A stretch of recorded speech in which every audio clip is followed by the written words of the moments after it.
Hello everyone, welcome back to our channel. Hope you all are good. तो आज का जो न्यूज़ है वो सीबीएसई के रिलेटेड है। और सीबीएसई ने क्या किया, सीबीएसई ने अपने सिलेबस में से 30% अपना सिलेबस कट आउट कर दिया है फॉर क्लासेस 9 to 12।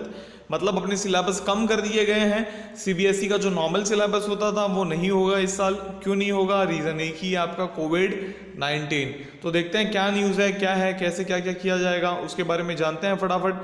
तो जो सीबीएसई है, हमारी central board of secondary education, उन्होंने अनाउंस किया आज कि उन्होंने डिसाइड किया है कि हम क्या करने वाले हैं। 9 to 12 का जो एकेडमिक सेशन है 2020-2021 का, हम जो है उनमें से 30% ऑफ जो सिलेबस है वो क्या करेंगे, कट आउट कर देंगे फॉर एकेडमिक ईयर। किस वजह से? पैंडेमिक की वजह से। तो जो भी एकेडमिक लॉस हुआ था हमको कोविड-19 की वजह से, तो वो सब पूरा जो है कंपनसेट करने के लिए स्टेप लिया गया। और जो अभी सिचुएशन जैसी चल रही है हमारे कंट्री की कोविड-19 को लेके, हम 3rd रैंक पे आ गए हैं कोविड-19 केसेस के मामले में। तो ये बहुत ज़रूरी था कि जो करिकुलम है उनको रिवाइज किया जाए। और ये एडवाइस भी किया गया सीबीएसई को कि जो उनके करिकुलम है उनको रिवाइज किया जाए, साथ ही में जो कोर्स लोड है उनको रिड्यूस किया जाए for the student of class 9th to 12th। ये डॉक्टर रमेश पोखरियाल ने बताया हमको, जो हमारे यूनियन मिनिस्टर हैं फॉर ह्यूमन रिसोर्स डेवलपमेंट। तो ये था आपका आज का न्यूज़। आई होप कि आपको पूरा समझ में आ गया होगा।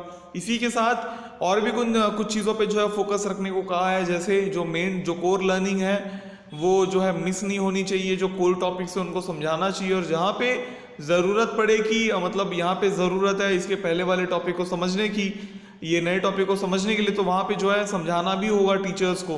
तो ये भी एक जिम्मेदारी है। ऐसा नहीं है कि मतलब जो है बिना वो पढ़ाए जो है आगे बढ़ जाएंगे टीचर। अगर ज़रूरत है वो टॉपिक को पढ़ाने की तो उनको पढ़ाना, एक्सप्लेन करना पड़ेगा, लेकिन उनको इंटरनल असेसमेंट में या फिर सीबीएसई के बोर्ड एग्जाम में वो पोर्शन इंक्लूड नहीं किया जाएगा। ओके बच्चों, तो ये था आपका आज का न्यूज़। आई होप कि आपको पूरा समझ आ गया होगा। इसी के साथ मिलेंगे अगले वीडियो में एक नई न्यूज़ के साथ। Till then stay home, stay safe. Thank you.